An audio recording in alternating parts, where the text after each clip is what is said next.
Jaiguruji Maharaj, shukranaguruji Maharaj, with folded hands and gratitude in my heart, I bow to the lotus feet of our beloved Guruji. With His divine grace and due permission, let us immerse ourselves in the nectar of the holy Shivapurāna. Today, let's begin reading the Shivapurāna Vidyeśvara Śamhita, Chapter 15, Qualification Time and Place for Dev Yajna. This is day 22 of the audiobook, Chapter 15, Description of the Qualification Time and Place for Dev Yajna, etc. The sages said, O Sooth, foremost among those who know everything, please expound to us the place, etc. Sooth said, the pure house accords normal benefit in the rites of Dev Yajna, etc. The cowshed is of 10 times more benefit than that. The bank of a tank is of 10 times more benefit than that, and the root of tulsi plant or of bilv or ashwath trees is again of 10 times more benefit than that. Similarly, a temple, the bank of a holy tank, the bank of an ordinary river, the bank of a holy river, and the banks of the 7 holy Gangas are each of 10 times more benefit than the previous. The 7 holy Gangas are Ganga, Godavari, Kaveri, Tamraparnika, Sindhu, Sarayu, and Reva. The shores of the sea are of 10 times more benefit than the previous. The summit of a mountain is of 10 times more benefit than the shores of the sea. The place where the mind is quite at home is the most excellent of all places. Yajna, Dan, etc. accord full benefit in the Krita age. In the Treta age, they yield 3/4 of the benefit. In the age of Dwapar, the benefit derived is half. In the age of Kali, only 1/4 of the benefit is obtained. When half of the Kali age passes on, the benefit is only 3/4 of this 1/4. A holy day accords in normal benefit to a pure soul devotee. O scholars, the period of transit of the sun from one zodiac to another yields 10 times more benefit than that. The period of equinoxes, the period of tropical transit, the period of transit to the Capricornus, and the time of lunar eclipse are each of 10 times more benefit than the previous one. The auspicious hour of complete solar eclipse is of still more benefit than the previous. Since the sun of cosmic form is infested with poison, then there is a likelihood of ailments spreading. Hence, for the alleviation of the serious effects of poison, the devotee shall observe ceremonial ablutions, offer gifts, and mutter prayers. That period is specially holy inasmuch as it is intended for the alleviation of the after effects of poison. The birth star and the concluding period of holy rites are of the same efficacy as the period of solar eclipse. The time spent in the company of noble holy men is of the efficacy of crores of solar eclipses. Persons of unflinching devotion to austerities and perfect knowledge, yogins and ascetics deserve holy worship since they quell others' sins.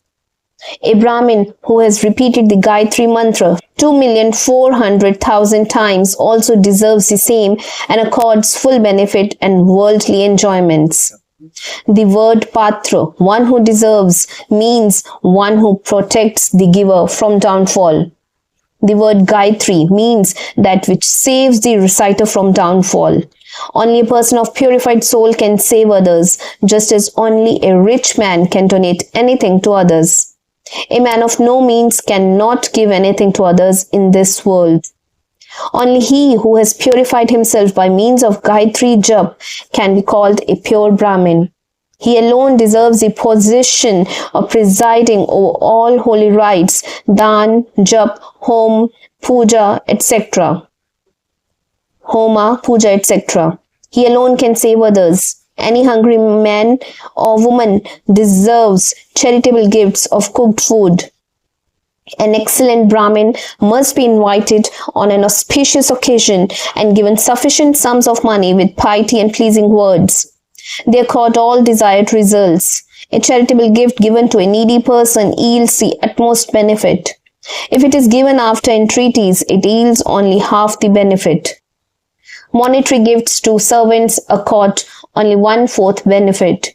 O excellent Brahmins, charitable gifts to an indigent person only because he is born a Brahmin accord worldly enjoyment for 10 years. Gifts to a Brahmin Vedic scholar accord heavenly enjoyment for 10 years. Gifts to a Brahmin who regularly repeats Gayatri Mantra accord Satya Lok for 10 years. Gifts to a Brahmin devotee of Vishnu accord Vaikunt Lok. Gifts to a Brahmin devotee of Shiv accord Kailash. All kinds of gifts accord enjoyments in the different lokas. A person who gives cooked food attended with the 10 ancillary services on a Sunday attains good health for 10 years even in the next birth. The 10 ancillary services are honoring, inviting, providing oil bath, washing and serving the feet, bestowing clothes, scents, etc., serving side dishes of 6 tastes, pancakes prepared in ghee and sweet juices, betel leaves, monetary gifts, formal farewell, and following a few steps. This is called the Shang Annadan. A man who renders 10 sorts of ancillary services to 10 Brahmins on Sunday attains good health for 100 years. If he gives the same on Monday or any other day, he attains the benefit as stipulated for that day. The benefit of food gifts is secured in this world itself, either in this birth or in the next.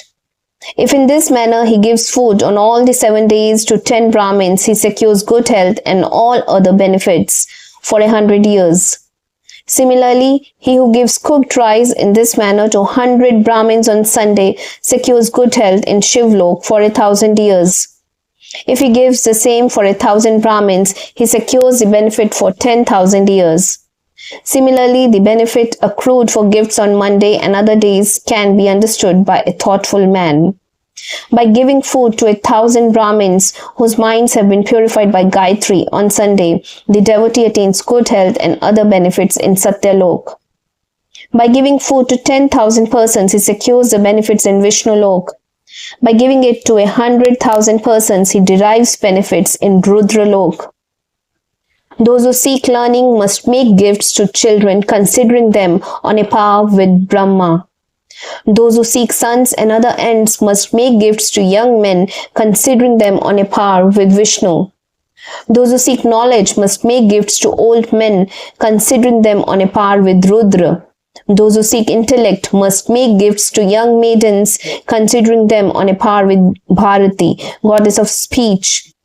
Excellent men seeking enjoyments must make gifts to youthful maidens, considering them on a par with Lakshmi, goddess of wealth. Those who seek purity of Atman must make gifts to old women, considering them on a par with Parvati.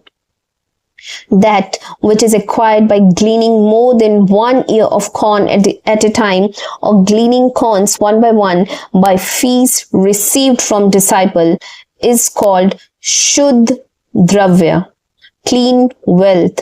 This wealth yields complete benefit. Wealth acquired by acceptance of monetary gifts is called middlesome wealth. Wealth acquired by agricultural or trading activities is called lowliest wealth. Wealth acquired by Kshatriyas using their valor or Vaishyas by trading activities is called excellent. So also the wealth acquired by the Shudras by salaries for service. Patrimony or sum received from husbands forms the wealth of virtuous women. There are 12 things to be given in the 12 months beginning with Chaitra, or altogether on an auspicious occasion for the flourishing of what is cherished.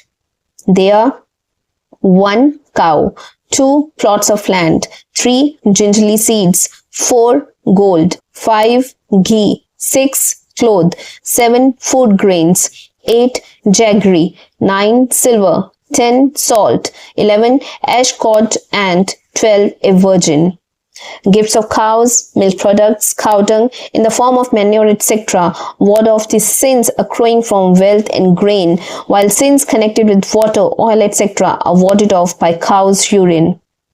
The 3 kinds of sins, physical, etc. are warded off by milk, curd, and ghee. Their nourishment can be understood by scholars. Gifts of plots of land is conducive to stability here and hereafter, O Brahmins. Gift of gingerly seeds is conducive to strength and to the conquest of premature death. Gifts of gold increases the power of the gastric fire and is conducive to virility. Gift of ghee is nourishing and that of cloth is conducive to long life. Gift of food grains is conducive to the increase of food production. Gift of jaggery yields sweet food. Gift of silver is conducive to the increase in the quantity of semen, and that of salt is conducive to the happy admixture of the 6 tastes. The gift of pumpkin gourd is conducive to nourishment. All kinds of gifts increase everything and secure all kinds of enjoyment here and hereafter, O Brahmins. Gift of a virgin is conducive to worldly enjoyment throughout life. Sensible persons shall make gifts of fruits according to the season, such as the fruits of jack, mango, wood apple trees, plantains, fruits from hedges, pulses of black gram, green gram, vegetables, chilies, mustards, their plants, etc. Sensible men shall gratify the sense organs of hearing, etc. of other people for the gratification through sound, etc. It gratifies the quarters too.